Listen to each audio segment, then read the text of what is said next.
भारत माता की। मोदी जी को जय श्री राम।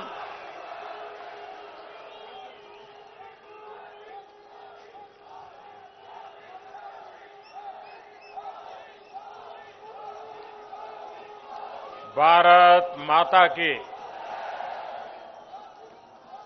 भारत माता की।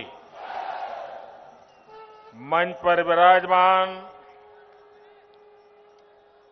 हिमाचल प्रदेश विधानसभा प्रतिपक्ष के नेता, यहां के भूतपूर्व मुख्यमंत्री प्रोफेसर प्रेम कुमार धूमल जी, केंद्र में मंत्रिपरिषद के मेरे साथी, इसी हिमाचल की धरती के संतान श्री जगत प्रकाश नड्डा जी, केंद्र में मेरे साथी नौजवान, ऊर्जावान, ऊर्जा मंत्री श्रीमान पीयूष गोयल जी, प्रदेश भारतीय जनता पार्टी के अध्यक्ष श्रीमान सतपाल जी, यहां के पूर्व मुख्यमंत्री, हमारे वरिष्ठ नेता आदरणीय श्री शांता कुमार जी,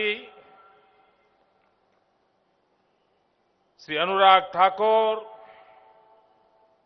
यहां के सांसद श्रीमान रामस्वरूप जी, सांसद श्री वीरेंद्र कश्यप जी, श्रीमान राम सिंह, श्रीमान जयराम जी और हिमाचल के मेरे प्यारे भाइयों और बहनों,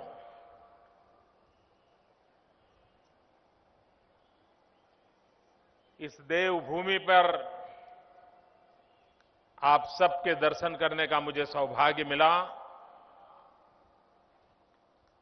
और इतनी बड़ी संख्या में आप मुझे आशीर्वाद देने के लिए आए। मैं आपका बहुत बहुत आभारी हूं।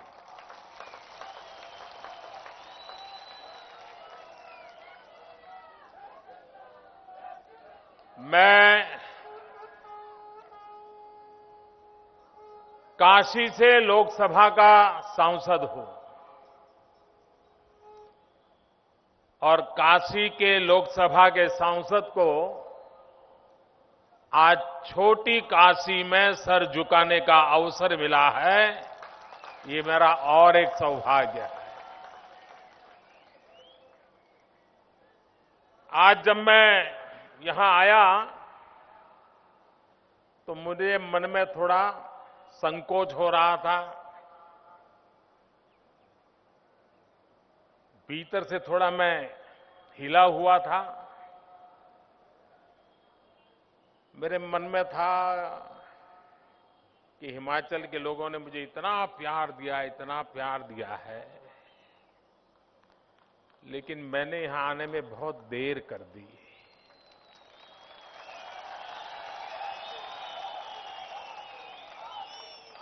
तो हो सकता है आप थोड़े नाराज होंगे, गुस्से में होंगे, ऐसा मैं सोच रहा था। लेकिन यहां आकर के मैंने देखा आपका दिल तो हिमालय जैसा बड़ा है, आपने उतना ही प्यार मुझे दिया, इतना ही प्यार दिया।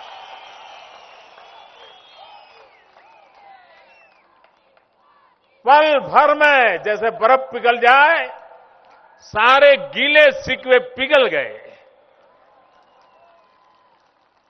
मैं आपका सर झुका करके नमन करता हूं आपके प्यार के लिए।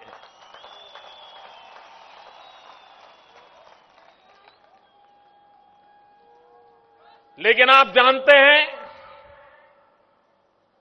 जब नई जिम्मेवारी मिलती है,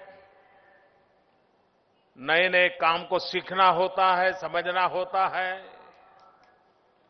तो फिर लगता है चलो अभी अपनों में तो थोड़ी देर के बाद जाएंगे तो भी चलेगा, कि यहां तो बहुत कुछ रहा हूं।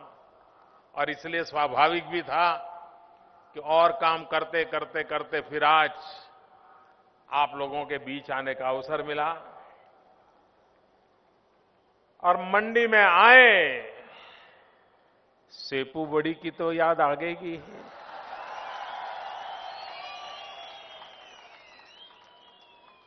और बिना झोल को काम चलेगा कैसे?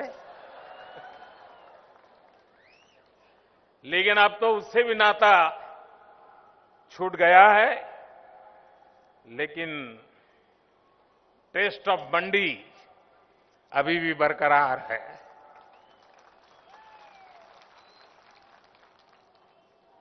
हिमाचल दशहरे के लिए मशहूर है।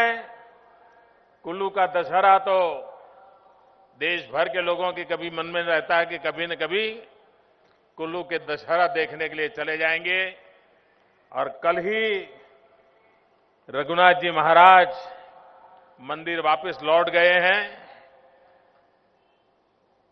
बहुत हंसी खुशी के साथ, बड़ी भक्ति भाव से देवताओं का आगमन और विदाई, उसमें आप रममाण थे।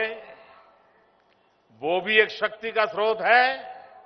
और आज हिमाचल की धरती से देश को भी एक नई ऊर्जा शक्ति का स्रोत का लाभ मिल रहा है। और उसी निमित्त आज मुझे आप सबके बीच आने का अवसर मिला। एक साथ 3 हाइड्रो पावर प्रोजेक्ट, उसके लोकार्पण करने का आज ये अवसर मिला है मुझे। और ये भी बड़ा कोइंसिडेंट कहिए, सौभाग्य कहिए, जब अटल बिहारी वाजपेयी जी प्रधानमंत्री थे, धूमल जी मुख्यमंत्री थे, और जिस प्रोजेक्ट का शिलान्यास हुआ था, उसमें एक संगठन के प्रभारी के रूप में मैं भी मौजूद था। वो शिलान्यास हुआ तब कहां सोचा था कि उसके लोकार्पण के लिए कभी मुझे यहां आने का अवसर आएगा।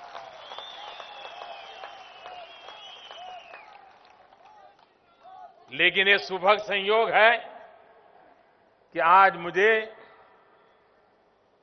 आप लोगों ने जो जिम्मेवारी दी है, उस जिम्मेवारी के तहत अटल जी ने जिस कार्य को आरंभ किया था, और अटल जी को हिमाचल वासी कभी बाहर के नहीं मानते थे, वो हमेशा मानते थे अटल जी तो हिमाचल के हैं। और अटल जी भी हमेशा मानते थे कि मेरा अगर कोई दूसरा घर है तो हिमाचल है। और इसलिए आज जब इस प्रोजेक्ट का लोकार्पण कर रहा हूं, तब मैं अटल बिहारी वाजपेयी जी की दीर्घ दृष्टि को भी नमन करता हूं, उनका फार साइटेडनेस को भी वंदन करता हूं कि जो हिमाचल के पूरे आर्थिक जीवन को बदलने की ताकत रखता है। ऊर्जा की अपनी इतनी ताकत है, किसी एक माध्यम से भी हिमाचल हिंदुस्तान के छोटे राज्यों में विकास की नई ऊंचाइयों को पार करने का सामर्थ्य रखता है। आज जब मैं मंडी में आया हूं तो मुझे खास करके मंडी जिले के नागरिकों का एक विशेष अभिनंदन करना है, हिमाचल के नागरिकों का अभिनंदन करना है। जब मैं यहां हिमाचल में संगठन का कार्यभार देखता था, तहसील तहसील तक दौरा करता था, अनेक मेरे चिरपरिचित चेहरे आज मेरे सामने मैं देख रहा हूं बड़े दिनों के बाद। उस समय धूमल जी की सरकार थी और शायद नड्डा जी हमारे फॉरेस्ट और एनवायरमेंट मिनिस्ट्री देखते थे। और उस समय हिमाचल में पहली बार पॉलीथीन बैग, इस पर प्रतिबंध लगाने का बड़ा महत्वपूर्ण निर्णय करके स्वच्छता के अभियान का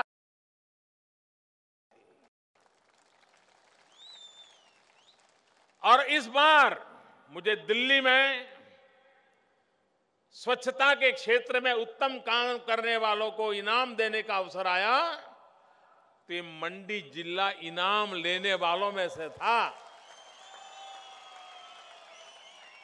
यहां की बहनों ने स्वच्छता के विषय में जो बीड़ा उठाया है और मंडी ने नाम रोशन किया है स्वच्छता के लिए, इसलिए मैं आज विशेष रूप से हमारे सांसद रामस्वरूप जी को, जिले की उनकी पूरी टीम को, यहां के नागरिकों को स्वच्छता के इस अभियान को सफल करने के लिए कोटि कोटि अभिनंदन देता हूं, बहुत बहुत बधाई देता हूं। आज यहां मंडी के सिवाय से भी बहुत लोग आए होंगे। मंडी वालों ने तो स्वच्छता के अंदर एक नई ऊंचाई पार कर ली है, लेकिन आप सबको भी मेरा आग्रह है कि जब इस सभा से वापस जाएंगे तो यहां वो प्लास्टिक की बोतल को छोड़ करके मत जाना, उठा के ले जाओगे ना, ऐसे नहीं, जवाब दीजिए। पूरा मैदान सफाई करके जाओगे ना, वरना मंडी वाले हमारी शिकायत करेंगे, क्योंकि मंडी ने सफाई के लिए एक बहुत बड़ा पैरामीटर तय किया है। तो उनके इस अभियान को यहां पर भी आए हुए सब ने मदद करनी चाहिए। और हिमाचल के लोग, ये देवभूमि ऐसे ही नहीं है, लोग भी इतने ही पवित्र है कि ऐसी पवित्र कामों को ताकत देने का उनका स्वभाव है।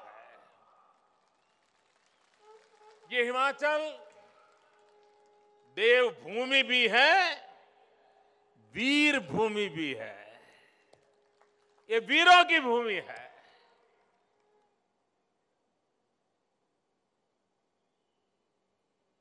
शायद यहां कोई परिवार ऐसा होगा जिसका लाल मां भारती की रक्षा के लिए सीमा पर तैनात न हुआ हो, ऐसा शायद कोई परिवार मुश्किल से मिलेगा। हर परिवार में एक फौजी, हर परिवार में राष्ट्र के लिए मरने मिटने वाले लोगों की पीढ़ियों की परंपरा, ऐसी ये वीरों की भूमि है।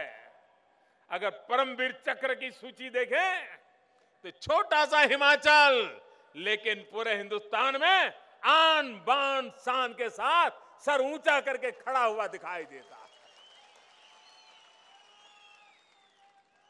मैं उन वीरों को नमन करता हूं, उन फौजियों को नमन करता हूं। आजकल पूरे देश में हमारी सेना के पराक्रम की चर्चा हो रही है। पहले कभी हम इजराइल ने ऐसा किया सुनते थे, लेकिन देश ने देखा कि भारत की सेना भी किसी से कम नहीं है। जितना गौरव आज जो सेना में तैनात हैं उनके लिए हम करते हैं, उतना ही गौरव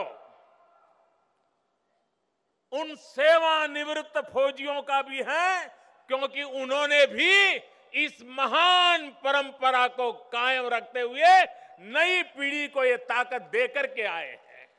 और इसलिए आज जो तैनात है, अगर उनको 100 सलाम है, तो जो वहां से निवृत्त होकर के आए हुए और हिमाचल के हर घर में है, उनको भी मेरा 100 सलाम है।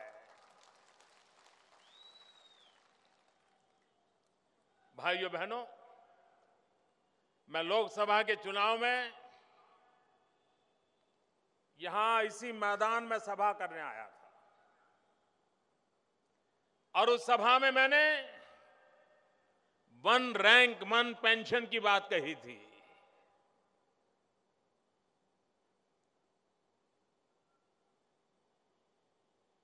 और आज इस वीर भूमि में आकर के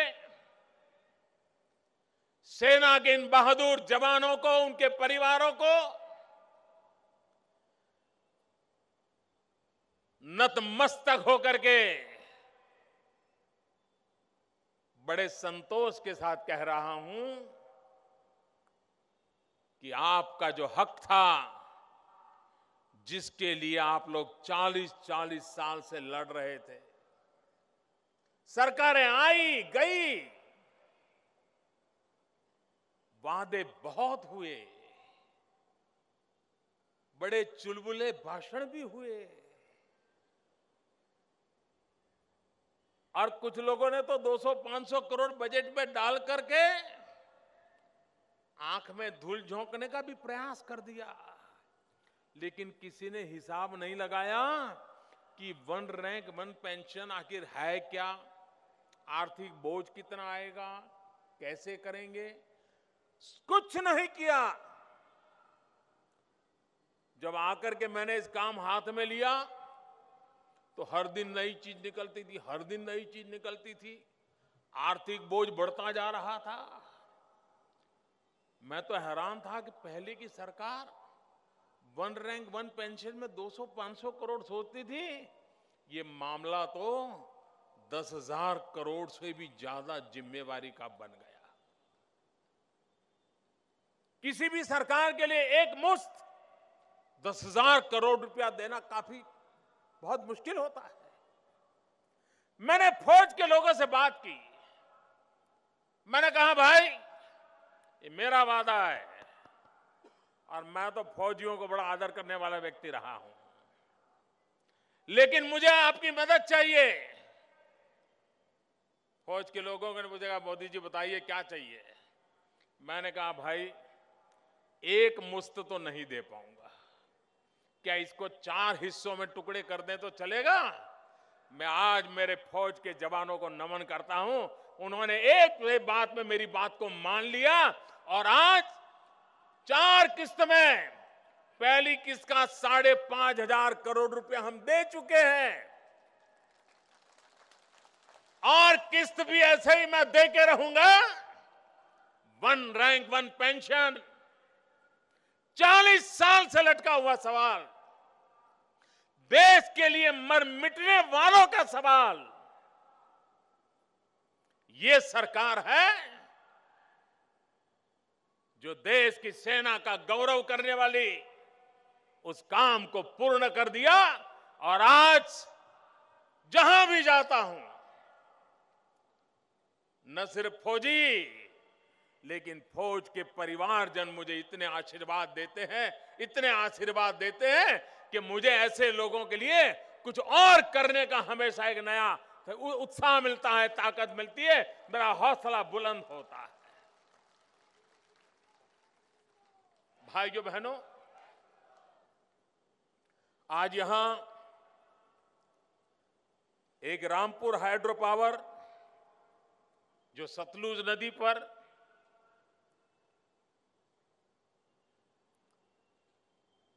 करीब करीब 4,200 करोड़ रुपया खर्च, कोल डैम वो भी सतलुज नदी पर 800 मेगावाट। और बहुत कम लोगों को मालूम होगा 1962 में रशिया के साथ, यूएसएसआर के साथ ये कोल डैम बनाने का प्रोजेक्ट साइन हुआ था। सतलुज में इतना पानी बह गया, इतना पानी बह गया, सरकारें आई, प्रधानमंत्री आए गए, वो कागज वहां का वहां रह गया। ये अटल जी के आने के बाद ये काम आगे बढ़ा, और आज उसके फल हिमाचल और देश को मिल रहे हैं। इससे बड़ा गर्व क्या हो सकता है। पार्वती ये बड़ा कमाल का प्रोजेक्ट है जी। प्रोजेक्ट 1, प्रोजेक्ट 2, प्रोजेक्ट 3, परिवार में 3 बेटियां हो और पहले तीसरी की शादी हो तो जरा अजीब सा लगता है। ये पार्वती 3 का प्रोजेक्ट का आज उद्घाटन हो रहा है। 1 और 2 के लिए तो अभी मुझे धक्के मारने पड़ रहे हैं। मैंने पिछले दिनों मैं एक प्रगति कार्यक्रम करता हूं टेक्नोलॉजी के द्वारा। भारत सरकार जी के जो प्रोजेक्ट है उसके हाल क्या है उसका बड़ा मैं खुद बैठ करके रिव्यू करता हूं। लाखों करोड़ों का प्रोजेक्ट को रिव्यू किया। मैं जब प्रधानमंत्री के रूप में जिम्मेवारी ली और जब मैं चुनाव में कैंपेन कर रहा था तो मैंने कभी नहीं सोचा था कि प्रधानमंत्री को और पीएमओ को एक आर्कियोलॉजी डिपार्टमेंट चलाना पड़ेगा, पुरातत्व विभाग चलाना पड़ेगा। ये मैंने कभी सोचा नहीं था, मेरी कल्पना में ही नहीं था। लेकिन प्रधानमंत्री बनने के बाद मुझे एक नए तरीके का पुरातत्व विभाग खोलना पड़ा है। ये पुरातत्व विभाग ये है जिसमें मुझे बाबा आदम के जमाने में किसी जमाने में कोई प्रोजेक्ट तय हुआ हो, किसी का शिलान्यास हुआ हो और बाद में 30-30 साल तक वो फाइल ही खो गई हो, तो मैं ये खोज करके ये हाड़ पिंजर निकाल रहा हूं, स्केलेटन निकाल रहा हूं कि हुआ क्या भाई। मैं हैरान था जी। एक प्रोजेक्ट मैंने देखा रेलवे का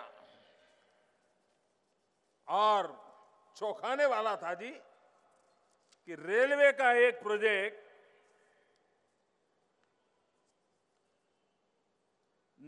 नांगल बांध तलवाड़ा रेलवे। ये नांगल बांध तलवाड़ा रेलवे 1981 में तय हुआ था जी। आज आप देखिए 35 साल हो गए। 35 साल के बाद मैंने पूछा भाई इसका हुआ क्या। अभी मैंने उसको खुदाई करके निकाला है सारी फाइलों को।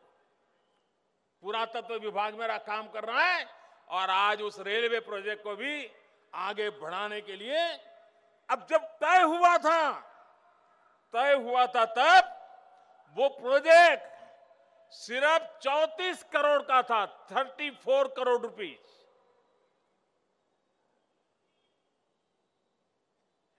ऐसा क्रिमिनल नेग्लिजेंस के कारण ये 34 करोड़ का प्रोजेक्ट आज 2100 करोड़ का प्रोजेक्ट बन गया।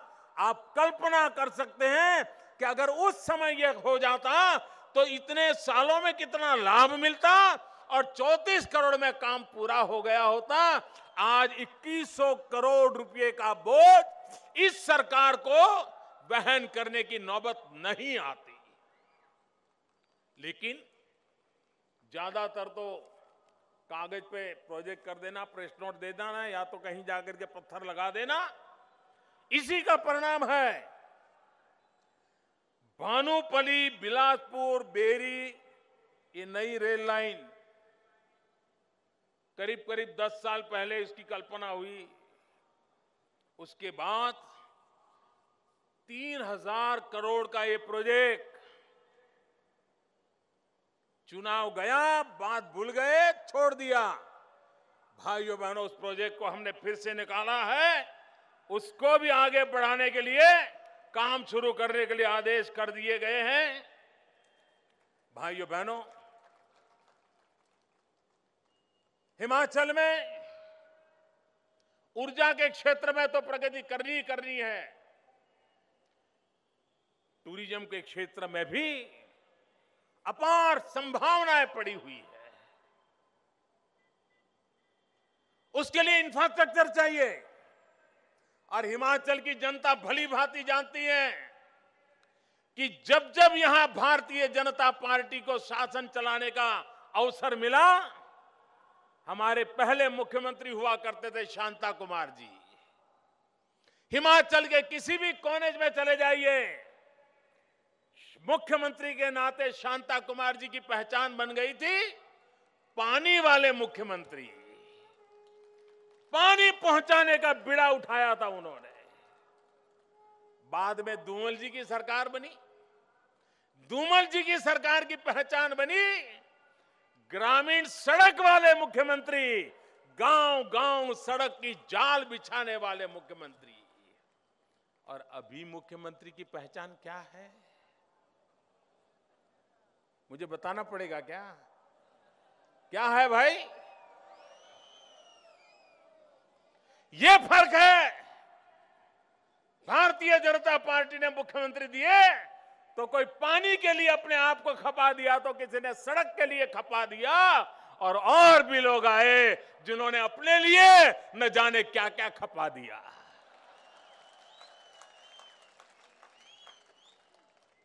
और इसलिए भाइयों बहनों, विकास की हमारी जो दिशा है, ज्यादातर सरकारों की पहचान एक आध काम कर लिया तो एक सरकार पहचान भी बन जाती है। लेकिन आज दिल्ली में ऐसी सरकार बैठी है जो जीवन के हर क्षेत्र को स्पर्श करने का प्रयास कर रही है। अगर हम टॉयलेट बनाने की उतनी चिंता करते हैं तो हाइड्रो प्रोजेक्ट बनाने की भी उतनी ही चिंता करते हैं। अगर हम गांव की सड़क बनाने की चिंता करते हैं तो अटके हुए रेल के प्रोजेक्ट को भी उतनी ही ताकत देकर के आगे बढ़ाने का प्रयास करते हैं। एक तरफ हिंदुस्तान को ऊर्जा देने की ताकत हिमाचल रखता है, उसी हिमाचल में ऊर्जा बचाने का काम भी हम करते हैं। वरना इतनी ऊर्जा उपलब्ध हो तो यहां ऊर्जा बचाने की जितनी हमारी जरूरत है उससे ज्यादा हम बिजली पैदा करते हैं। तो मोदी जी हमें बिजली बचाने के लिए क्यों समझा रहे हो? हिमाचल वालों ने मुझे नहीं कहा। हमने एलईडी बल्ब का अभियान चलाया। ठीक है, अभी भी और गति लाई जा सकती है। मैं यहां की सरकार से अनुरोध करूंगा, लेकिन अभी तक लोगों की भागीदारी से जो हुआ है, 70 लाख की आबादी वाला हिमाचल प्रदेश एक प्रकार से 10 लाख परिवार वाला प्रदेश। इन 10 लाख परिवारों ने जो एलईडी बल्ब लगाने का धीरे धीरे शुरू किया है, मुझे अभी भी हमारे ऊर्जा मंत्री पीयूष जी बता रहे थे कि एलईडी बल्ब डालने के कारण जो ऊर्जा की बचत हुई है, उसके कारण यहां के परिवारों को डेली 95 लाख रुपीज यानी करीब करीब 1 करोड़ रुपया का रोज का बचत हो रहा है। मतलब साल भर में 350 करोड़ रुपया यहां के परिवारों की जेब में बचने वाले हैं। काम कैसे किया जाता है इसका यह उदाहरण है। बिजली का बिल कम होने से साल भर में करीब 350 करोड़ रुपया इन 10 लाख परिवारों के बचने वाले हैं, जिसकी आबादी करीब करीब 70 लाख आबादी है। सरकार योजना बनाए तो लोगों का कैसे भला हो सकता है, इसका यह उदाहरण है। भाइयों बहनों, इसके कारण पर्यावरण की भी रक्षा होती है, और पर्यावरण की रक्षा पर भी बल देना हिमाचल में तो विशेष आवश्यक है। जब धूमल जी की सरकार थी, जंगलों में पेड़ लगाने की जो उनकी स्कीम थी, मैं जब गुजरात का मुख्यमंत्री बना तो मैंने मेरे यहां से एक टीम भेजी थी स्टडी करने के लिए कि धूमल जी ने जंगल बचाने के लिए और जंगल बढ़ाने के लिए जो काम उठाया है, कुछ सीख के आओ ताकि गुजरात के अंदर हम जंगलों को बढ़ाने के लिए क्या कर सकते हैं। इतनी अद्भुत योजना बनाई थी, क्योंकि हिमाचल की वो ताकत है। और इन जंगलों को बचाने के लिए हमने एक दूसरा बीड़ा उठाया है। गरीब से गरीब परिवार को भी आने वाले 3 वर्ष के अंदर अंदर घर में गैस के चूल्हे का कनेक्शन दे देना। मेरी माताओं बहनों को प्रसन्नता होगी जब गैस का चूल्हा होगा। और हिमाचल में तो ठंड में कितनी लकड़ी जलाओ, पता नहीं चाय बनते बनते बनते कितना टाइम चला जाता है।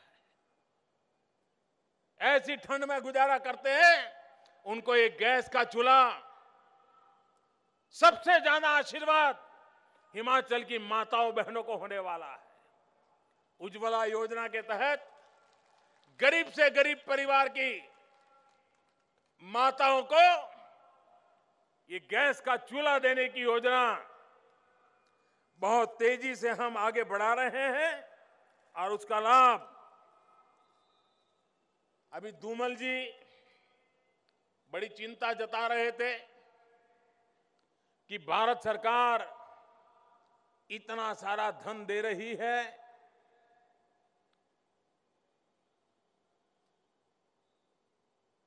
लेकिन भारत सरकार जरा हिमाचल सरकार से हिसाब भी मांगे। उनकी बात सही है, हम ही क्यों, हिमाचल की जनता भी तो हिसाब मांगेगी। और मुझे विश्वास है मांगेगी, पक्का मांगेगी, क्योंकि 14th फाइनेंस कमीशन, वित्त आयोग 14वां, उसने हिमाचल के लिए 21,000 करोड़ रुपया आवंटित किया गया था। भाइयों बहनों, हमारी सरकार आने के बाद ये 21,000 करोड़ से बढ़कर के 15th फाइनेंस कमीशन में ये रकम हो गई है 72,000 करोड़ रुपया। कहां 21,000 करोड़ और कहां 72,000 करोड़ रुपया। इतना सारा धन दिल्ली के खजाने से हिमाचल के भाग्य को बदलने के लिए लगाया गया है। मैं आशा करता हूं कि यहां की सरकार, यहां के मुलाजिम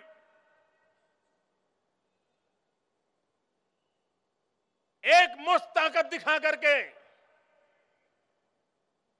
पाई पाई का सही उपयोग हो, हिमाचल की जनता के काम आए इस प्रकार से उपयोग हो, और इस धन को लगाएंगे तो हिमाचल का जीवन बदल जाएगा। हिमाचल देश को देने वाला राज्य बन जाएगा। हमारे किसान फलों की खेती, मैंने अभी जो पेप्सी बेचते हैं, कोका कोला बेचते हैं और बोतलों में भर भर कर जो पानी बेचते हैं, कलरफुल मिठाई, बड़ा ही लोग पैसे भी बहुत देते हैं। हमने उनसे आग्रह किया है कि ये जो आप बोतलों में पानी बेचते हो, सिंथेटिक टेस्ट भी होता है उसमें, क्या उसके अंदर नेचुरल फलों का 5% जूस भी मिक्स कर सकते हो क्या? और मुझे खुशी है कि पिछले दिनों नागपुर के अंदर जो संतरे होते हैं, नागपुर के किसानों का और कोका कोला कंपनी के बीच एमओयू हुआ, और अब वो कंपनी जो कोका कोला बेचेंगे उसमें 5% जूस नेचुरल फ्रूट जूस होगा। इसके कारण किसानों को तुरंत मार्केट मिल जाएगा। हिमाचल के किसानों के लिए भी जो फलों का उत्पादन करते हैं, उनके लिए भी आने वाले दिनों में यह आशीर्वाद रूप बनने वाला है। हम जानते हैं हमारे देश में खेती प्राकृतिक आपदाओं से घिरी रहती है। कभी कभी इतनी बाढ़ आ जाती है खेत के खेत काट करके ले जाती है, फसल बर्बाद हो जाती है। पहली बार आजाद हिंदुस्तान ने कभी सोचा तक नहीं था ऐसी प्रधानमंत्री फसल बीमा योजना इस बार हमने लागू की है कि जिसके कारण हिंदुस्तान का कोई भी किसान प्राकृतिक आपदा में साल भर गुजारा करने के लिए टिक सकता है, मुसीबतों से रास्ता खोज सकता है। इतनी बड़ी उपयोगी योजना प्रधानमंत्री कृषि फसल बीमा योजना हमने की है। मैं हिमाचल सरकार से आग्रह करता हूं कि पूरे देश की सरकारों ने प्रधानमंत्री कृषि फसल योजना को प्राथमिकता दी है, उसके लिए एजेंसियां बुक कर दी है, टेंडर प्रक्रियाएं कर दी है और देश में करोड़ों किसान ये बीमा योजना का लाभ उठाना शुरू कर दिया है। लेकिन उसमें अभी हिमाचल में गति नहीं आई है।